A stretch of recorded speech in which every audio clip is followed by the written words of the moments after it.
En la planta de residuos servicios ambientales Las Chozas del Ejido obtienen cerca de 13.000 toneladas de compost al año, pero todo depende de las campañas y de lo limpios que lleguen los restos vegetales de rafias y otros materiales.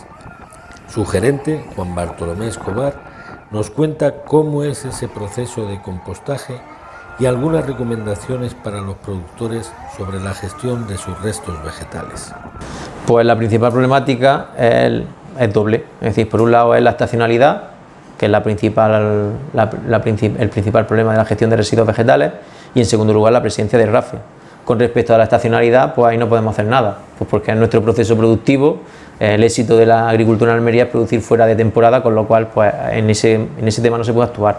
Sobre las rafias sí, la rafia, el uso de rafias de polipropileno no nos permite irnos a fracciones de triturado suficientemente pequeñas para que la velocidad de descomposición sea mucho más rápida, con lo cual necesitamos mucha más superficie para poder tratar la misma cantidad de residuos, y luego tienen más problemas, que ese tamaño grande hace que no exista un efecto de capilaridad a la hora de hacer el riego, con lo cual se descompensa la humedad y no se puede mantener la pila en condiciones adecuadas de compostaje. Y posteriormente, por supuesto, el sistema de cribado. Nuestra producción a lo mejor ronda el 10% de lo que cribaría o produciría una planta de compostaje convencional que no lleve rafia. ¿Por qué? Porque tenemos que penalizar la producción en aras de sacar esa rafia lo suficientemente limpia. ¿Eso qué pasa? ¿Eso qué ocurre? Pues que tengamos que generar unos cánones bastante más importantes que si no llevara rafia. ¿Por qué? Porque cuando termina durante el proceso de compostaje se hace el famoso volteo, que es la oxigenación del producto, y cuando ya estoy al final del proceso pues estoy moviendo a lo mejor un 30%, un 40% de volumen de plástico que no vale voltearlo para nada. Al igual que no se pueden usar volteadores, que son equipos específicos para el volteo de pilas de compostaje, porque se lían en las paletas de estos dispositivos, con lo cual la rafia es lo que hace más difícil el proceso de tratamiento. Sí, a día de hoy, aunque realmente eso se debe a que la entrada de rafia, de residuo vegetal sin rafia, es prácticamente testimonial, en torno al 5 al 6%. En el hipotético caso de que hubiera un volumen más, pues sí, habría que reajustar la tarifa, pero a día de hoy se cobra 1 euro el metro cúbico por el residuo vegetal sin rafia, 4 euros metro cúbico el residuo vegetal con rafia, y luego el fruto ronda entre los 12 y los 15 euros si no viene plastificado, ¿vale? Es la tarifa que hay. Este año, en 2019, se introdujo en la tarifa la rafia biodegradable, en el cual creo que eran a 2,5 euros el metro cúbico. Pero también es igual, a día de hoy la entrada de biodegradable que hemos tenido simplemente ha sido a nivel de investigación de cómo se desarrolla en el proceso. Hemos identificado pilas en las cuales los suministradores ni siquiera han pagado canon, porque lo único que estamos es investigando cómo se comporta la rafia en el proceso de descomposición. Con lo cual, pues, pero bueno, ya está en tarifa, y cualquier persona que quiera traer el residuo con rafia biodegradable, pues tiene un beneficio en tarifa. Dependiendo del gestor con que se hable, algunos te dicen que sí y otros que no. Para mí sí es la solución.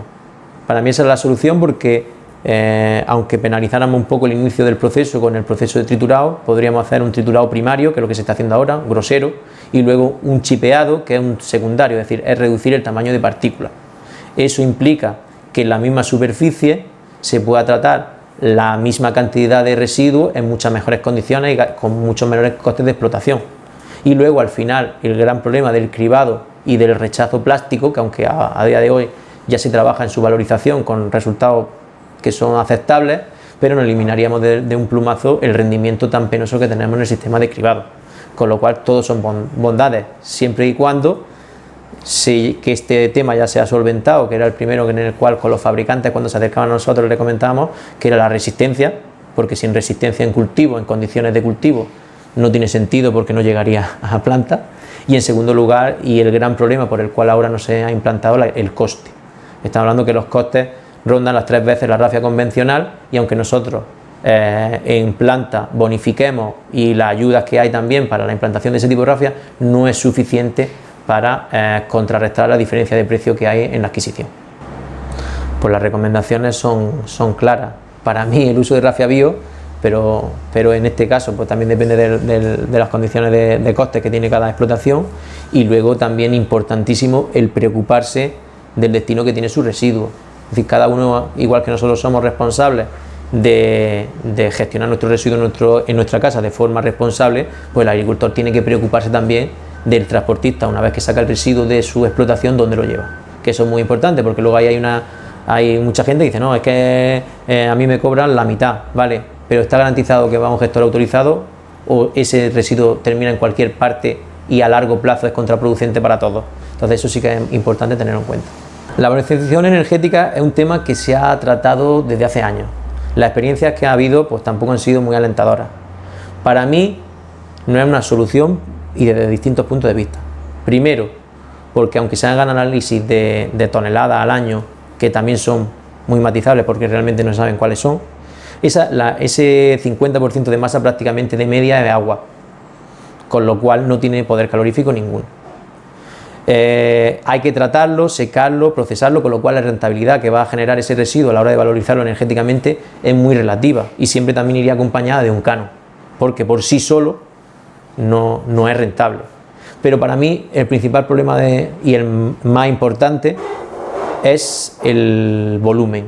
Es decir, cualquier planta necesita grandes volúmenes para que sean rentables. ¿Eso qué quiere decir? Que esa iniciativa lo que buscan es centralizar el 100% del residuo de la provincia. Ahí hay que hacer una reflexión. ¿Estamos dispuestos a depender única y exclusivamente de un operador? Porque ese operador fija precio, y eso es un grave problema, pero el grave problema sería que de un día para otro se deslocalice porque no le salen las cuentas. ¿Todo el sector va a depender de un único operador? ¿O es mejor donde hay una competencia y una gestión adecuada? Más luego otro gran problema, que es la valorización. Que me explique alguien cómo se retira la rafia previa a la valorización, porque la única iniciativa que hay ahora seria valoriza con rafia. Eso lleva aparejada una serie de medidas medioambientales, como la implantación de ciertos tipos de filtros y de controles que tienen que estar ahí, pero quemar orgánico con plástico, estamos hablando de compuestos que son bastante peligrosos, con lo cual debería estar muy controlado. El proceso comienza en la entrada, donde se hace una medición del volumen y un control de los datos del propietario del residuo, y posteriormente pimiento, berenjena y tomate se descargan en la zona previa al triturado para procesarlo, y pepino y calabacín directamente se descargan en pila. El fruto pasa también a otro equipo específico para el triturado del fruto, y todo ello posteriormente, mezclado con el producto triturado, pasa a pila, donde se comienza el proceso de compostaje. El proceso de compostaje es bastante simple, es de forma natural, porque los propios microorganismos son los que se encargan de descomponer la materia orgánica. Lo único que tenemos que darle humedad a través del riego con el lixiviado, y posteriormente volteos periódicos para oxigenar el producto. Una vez que tras el volteo la temperatura no aumenta, procedemos a subirla a la zona del cribado para dejar que pierda su humedad y retirar la rafia. Y por un lado tenemos la rafia para poder ser posteriormente valorizada, y el compost, que es lo que vende al destinatario final. En pila diferenciamos productos, aunque luego el producto final lo mezclamos, porque el sistema de cribado se comporta de forma distinta, y luego sí que hay una homogeneidad en el compost, puesto que mezclamos los dos compost tenidos de las dos fracciones. Ya existen en el mercado rafias biodegradables que tienen unas características técnicas apropiadas, que son medioambientalmente más respetuosas y que además evitan todos estos problemas de gestión a los gestores de restos vegetales. Además, nos pueden permitir incorporar nuestros propios restos vegetales a la explotación, o incluso fabricar nuestro propio compost. Aquellos agricultores que pertenecen a una OPFH pueden solicitar una ayuda para la instalación de rafia biodegradable en su explotación. Se subvencionará el 33% del coste de la rafia.